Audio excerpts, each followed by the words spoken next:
जय हिंद साथियों, स्वागत है आप सभी का वोकल एकेडमी सर के यूट्यूब चैनल पे। साथियों, आज हम अनुवांशिकी का प्रीवियस ईयर में जितने भी क्वेश्चन पूछे गए हैं वो लेकर आए हैं। तो आइए देखते हैं पहला क्वेश्चन क्या है हमारा। पहला क्वेश्चन है, उत्तरोत्तर पीढ़ियों में होने वाली विभिन्न लक्षणों की वंशागति व विभिन्नताओं का अध्ययन क्या कहलाता है दोस्तों। तो विभिन्नताओं का अध्ययन क्या कहलाता है? अनुवांशिकी। दोस्तों यहाँ पे थोड़ा मीन्स प्रिंटिंग हो गई, ये विभिन्नताओं होगा, ठीक। तो एक पीढ़ी से दूसरे पीढ़ी में कुछ लक्षण जो जाता है पेरेंट से बच्चों में, जो लक्षण जाता है उसी को बोलते हैं अनुवांशिकी। और इसी का अध्ययन क्या कहलाता है? अनुवांशिकी, जेनेटिक्स, ठीक। चलिए दूसरे क्वेश्चन पे चलते हैं अपने। तो दूसरा क्वेश्चन क्या है दोस्तों? अनुवांशिकता के जनक कहे जाते हैं। तो अनुवांशिकता के जनक किसे कहा जाता है? तो अनुवांशिकता के जनक किसे कहा जाता है? मेंडल को, ग्रेगर मेंडल को अनुवांशिकता का जनक कहा जाता है, ठीक। तो अनुवांशिकता के जनक कौन हो गए? ग्रेगर मेंडल, ठीक। चलिए चलते हैं अपने अगले क्वेश्चन पे।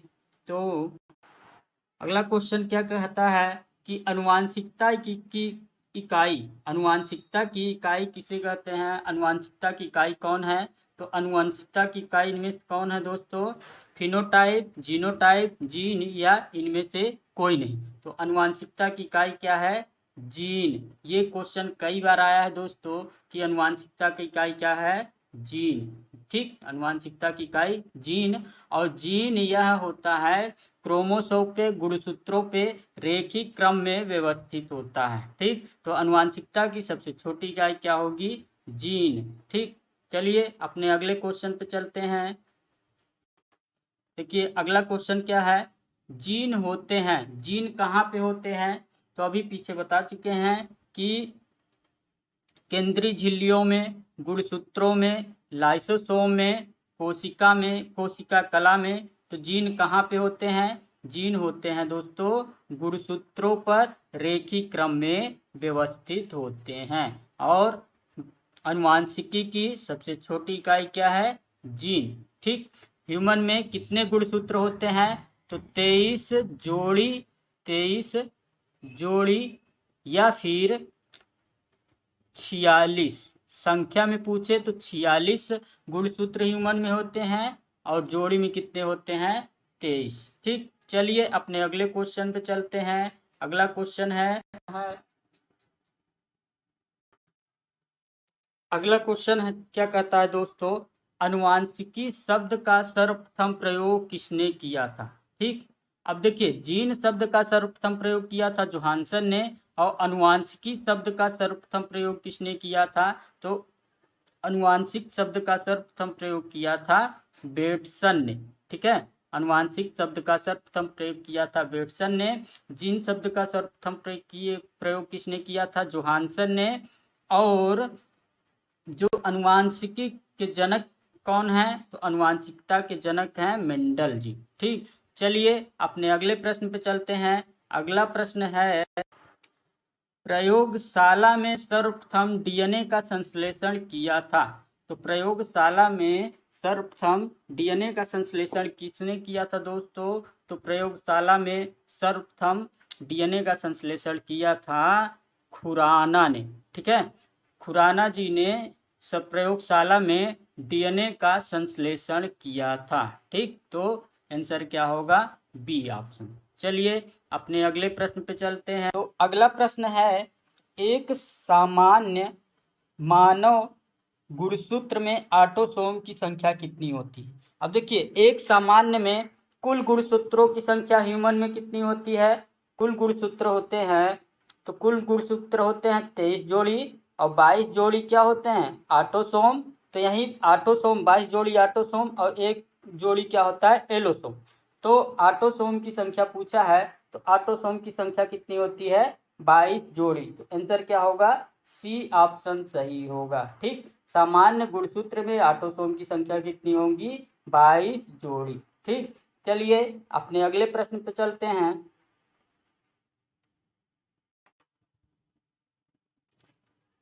देखिए अगला प्रश्न क्या है, मेंडल द्वारा प्रतिपादित अनुवांशिकता के तीनों महत्वपूर्ण नियम संबंध स्थापित करते हैं।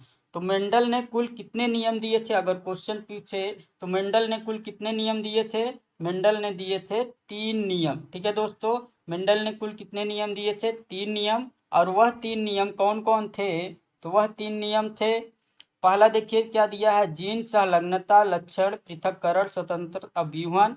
दूसरा है जीन संलग्नता प्रभाविता एवं पृथक्करण। और तीसरा देखिए क्या है, पृथक्करण स्वतंत्र अव्यूहन प्रभाविता अप्रभाविता का नियम। तो ऑप्शन नंबर क्या सही होगा दोस्तों, ऑप्शन नंबर सी, पृथक्करण अव्यूहन प्रभाविता अप्रभाविता का नियम। तो आंसर क्या हो जाएगा, मेंडल ने कुल 3 नियम दिए थे, पृथक्करण स्वतंत्र अव्यूहन प्रभाविता और अप्रभाविता का नियम। तो ऑप्शन कौन सही हो जाएगा दोस्तों, ऑप्शन नंबर सी। ठीक है, चलिए अपने अगले प्रश्न पे चलते हैं। देखिए अब यहाँ से क्वेश्चन ये पूछता है कि निम्न में से अनुवांशिक रोग कौन है। तो हम सारे अनुवांशिक रोग को एक साथ रख दिए हैं। तो निम्न में से कौन सा अनुवांशिक रोग है, पहला क्या है, हीमोफीलिया। हीमोफीलिया के देखिए और किस किस नामों से जाना जाता है। तो हीमोफीलिया को शाही बीमारी, royal disease, Christmas factor disease, तो इतने नामों से जाना जाता है किसे, हीमोफीलिया से। और जब हीमोफीलिया होती है तो इसमें क्या होते हैं, प्लेटलेट्स की कमी हो जाती है, जिसके कारण इम्यूनिटी में क्या हो जाती है, कमी होती है। और ये हीमोफीलिया क्या है, एक अनुवांशिक रोग है जो जन्म से ही बच्चे में रहता है। तो हीमोफीलिया जिसे शाही बीमारी या फिर रॉयल डिसीज या क्रिसमस फैक्टर भी कहते हैं, तो यह एक अनुवांशिक रोग है। ठीक है, और यह 25 दिसंबर को हीमोफीलिया डे मनाया जाता है। 25 दिसंबर को हीमोफीलिया डे मनाया जाता है। अब दूसरा अनुवांशिक रोग कौन सा है, वर्णनांधता, जिसे कलर ब्लाइंडनेस भी कहते हैं। अब कलर ब्लाइंडनेस क्या होता है दोस्तों, इस रोग से ग्रसित व्यक्ति लाल और हरे रंग में अंतर स्पष्ट नहीं कर पाता। ठीक है, इस रोग से ग्रसित व्यक्ति लाल और हरे रंग में अंतर स्पष्ट नहीं कर पाता।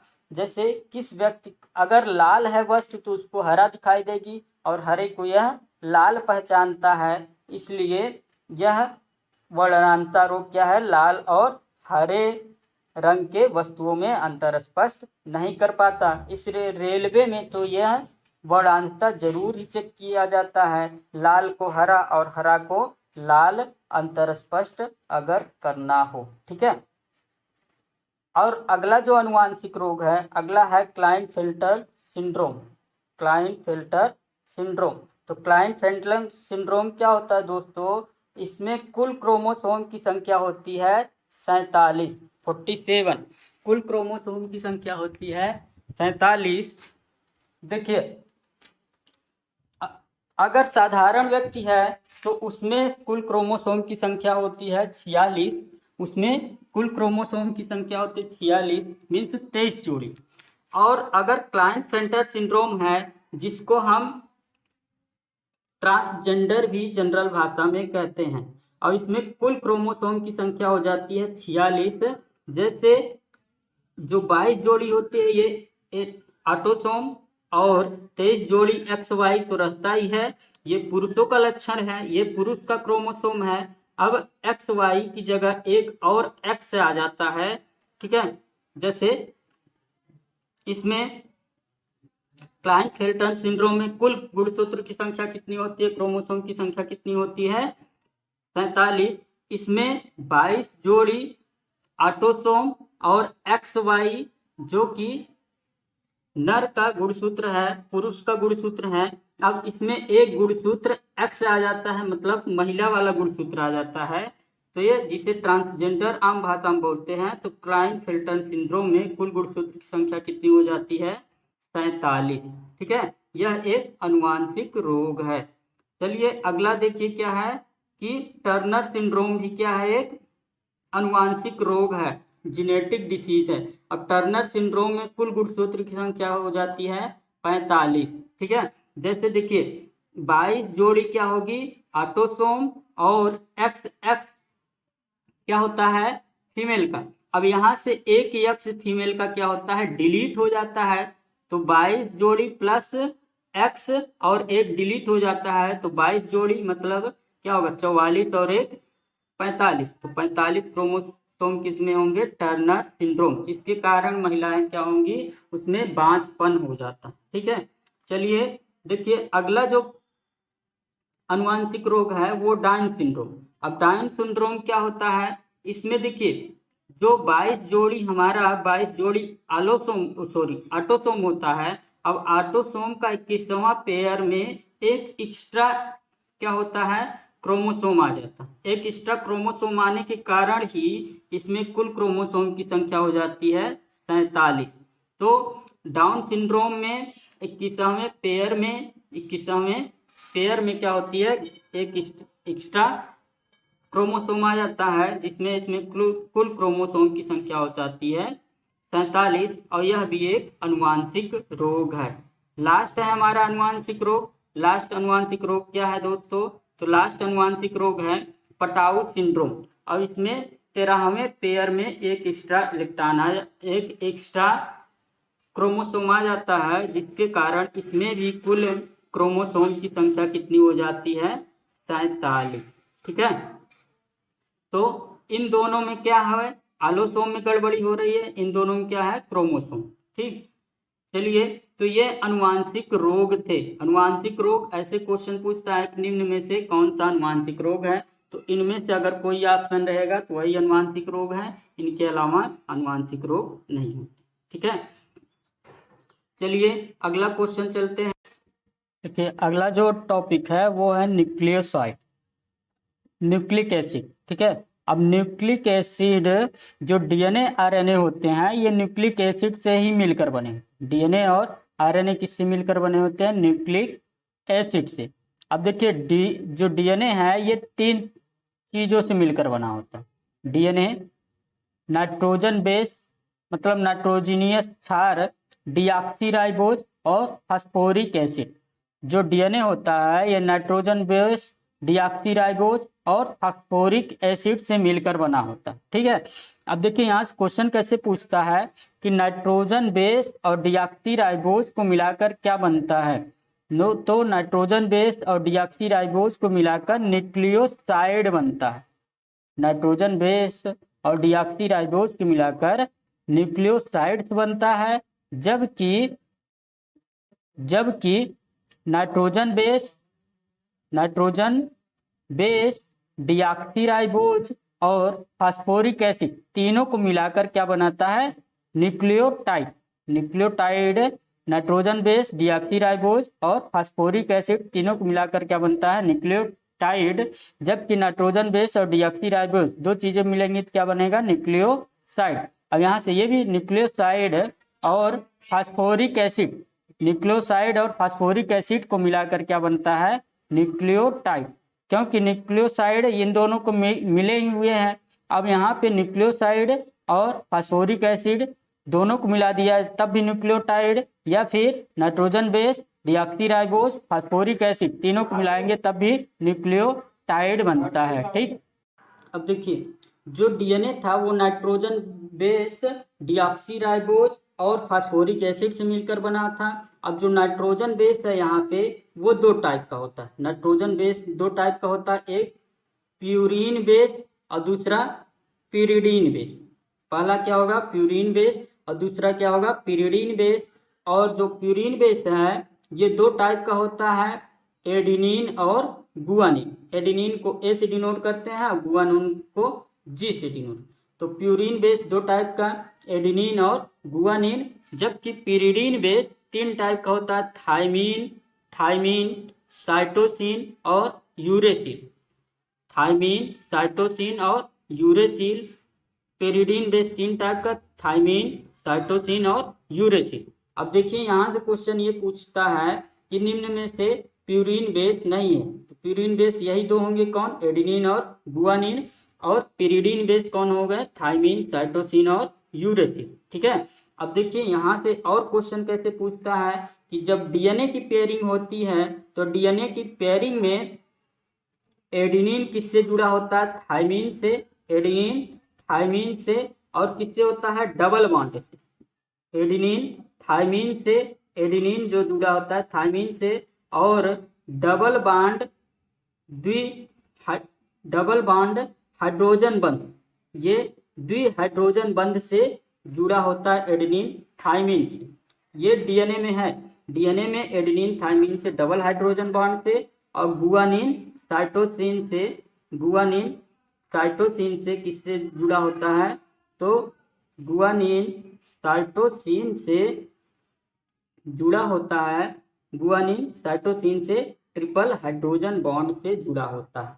तो डीएनए में कौन सा नहीं पाया जाता, तो डीएनए की पेयरिंग में कौन भाग नहीं लेता, तो डीएनए की पेयरिंग में यूरेसिल भाग नहीं लेता। ये क्वेश्चन पूछा गया है कि डीएनए के पेयरिंग में कौन सा भाग नहीं लेता, तो यूरेसिल भाग नहीं ले रहा है, क्योंकि एडेनिन थाइमिन से डबल हाइड्रोजन बॉन्ड से, और गुआनिन साइटोसिन से ट्रिपल हाइड्रोजन बॉन्ड से जुड़ जाते हैं, लेकिन यूरेसिल भाग नहीं ले रहा है। ठीक है। अब वही जब आरएनए की पेयरिंग होती है तो आरएनए की पेयरिंग में एडेनिन यूरेसिल, अब आरएनए में क्या आ जाएगा, यूरेसिल, थाइमिन को रिप्लेस कर देगा, थाइमिन को रिप्लेस कर देगा यूरेसिल, और ये गुआनिन साइटोसिन से ही ट्रिपल हाइड्रोजन बंध से जुड़े होते हैं। एडेनिन यूरेसिल से डबल हाइड्रोजन बंध से, गुआनिन साइटोसिन से दोनों में ट्रिपल हाइड्रोजन बंध से। अब यहाँ पे डीएनए में थाइमिन है, इसमें यूरेसिल भाग नहीं लेता, इसमें यूरेसिल भाग लेता आरएनए में, और थाइमिन भाग नहीं लेता। ठीक है, ये पॉइंट याद रखना है। तो चलिए आगे चलते हैं। देखिए अगला क्वेश्चन क्या है, अगला क्वेश्चन है वर्णांतता वाले व्यक्ति को लाल रंग दिखाई देगा।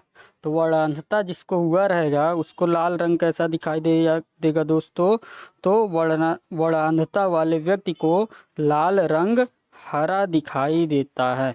ठीक, वर्णांतता वाले व्यक्ति को लाल रंग कैसा दिखाई देता है, हरा। ठीक, चलते हैं अपने अगले प्रश्न पे। अगला प्रश्न है डीएनए फिंगरप्रिंटिंग का प्रयोग किसकी पहचान के लिए किया जाता है। तो डीएनए फिंगरप्रिंटिंग का प्रयोग माता पिता, बलात्कारी, चोर, इनमें से सभी की पहचान के लिए किया जाता है। डीएनए फिंगरप्रिंटिंग का प्रयोग किसकी पहचान के लिए, तो माता पिता, बलात्कारी और चोर, इनमें से सभी की पहचान के लिए डीएनए फिंगरप्रिंटिंग का प्रयोग किया जाता है। ठीक है दोस्तों, तो आज के लिए इतना ही। अगर वीडियो अच्छी लगी हो तो लाइक, शेयर और कमेंट करें। ठीक, तब तक मिलते हैं अगली वीडियो में, तब तक के लिए धन्यवाद।